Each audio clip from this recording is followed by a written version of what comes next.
ঘন কুয়াশার চাদরে ঢাকা দেশ, সূর্যের দেখা নেই কোথাও। পৌষের হাড় কাঁপানো শীত থমকে গেছে স্বাভাবিক জীবনযাত্রা।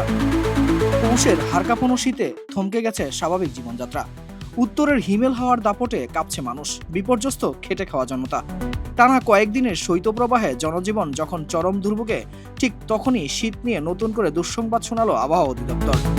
সামনে আরও বাড়তে পারে শীতের তীব্রতা, দেখা দিতে পারে তীব্র শৈত্যপ্রবাহ। কুয়াশা আর ঠান্ডার এই দাপটে কতটা কঠিন হতে যাচ্ছে আগামী দিনগুলো জানাচ্ছে আবহাওয়ার সর্বশেষ পূর্বাভাস। কুয়াশায় আচ্ছন্ন দেশে কোথাও সূর্যের মুখ দেখা যায়নি, শীতল হয়ে আছে মাটি। পৌষের হাড় কাঁপানো শীতে কাঁপছে জনজীবন, উত্তরের হিমেল হওয়ায় বিপর্যস্ত জনজীবন। গত 3 দিন ধরেই চলছে শৈত্যপ্রবাহ। গতকালও 7টি জেলায় শৈত্যপ্রবাহ ঘিরে নেয়।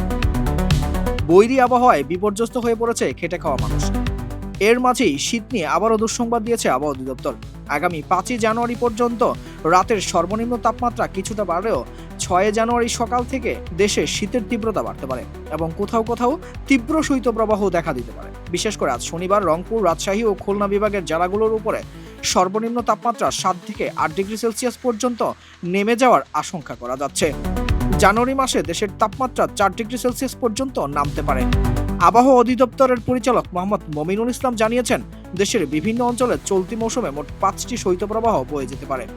এরই মধ্যে 2 থেকে 3টি শৈত্যপ্রবাহ হবে মৃদু থেকে মাঝারি তাপমাত্রার, যেটি 8 থেকে 10 ডিগ্রি থেকে 6 থেকে 8 ডিগ্রি সেলসিয়াস, এবং 1-2টি শৈত্যপ্রবাহ হবে মাঝারি থেকে তীব্র, যেটি 4 থেকে 6 ডিগ্রি সেলসিয়াস।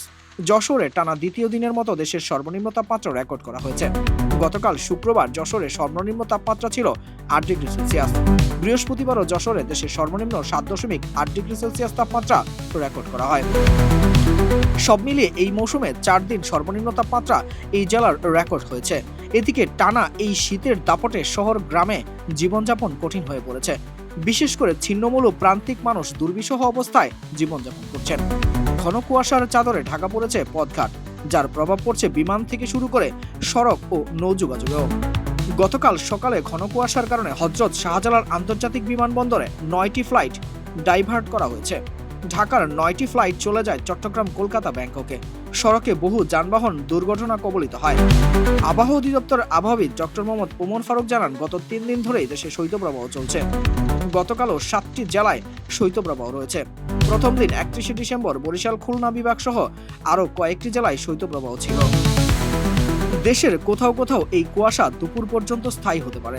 ঘন কুয়াশার কারণে বিমান চলাচল, অভ্যন্তরীণ নৌ পরিবহন এবং সড়ক যোগাযোগ সাময়িকভাবে বিঘ্নিত হওয়ার আশঙ্কা রয়েছে। চালকদের সতর্কতার সঙ্গে যানবাহন চালানোর পরামর্শ দেওয়া হয়েছে। উপমহাদেশীয় উচ্চচাপ বলয়ের বর্ধিতাংশ বর্তমানে পশ্চিমবঙ্গ ও তৎসংলগ্ন এলাকায় অবস্থান করছে বলে জানিয়েছেন আবহাওয়া অধিদপ্তর।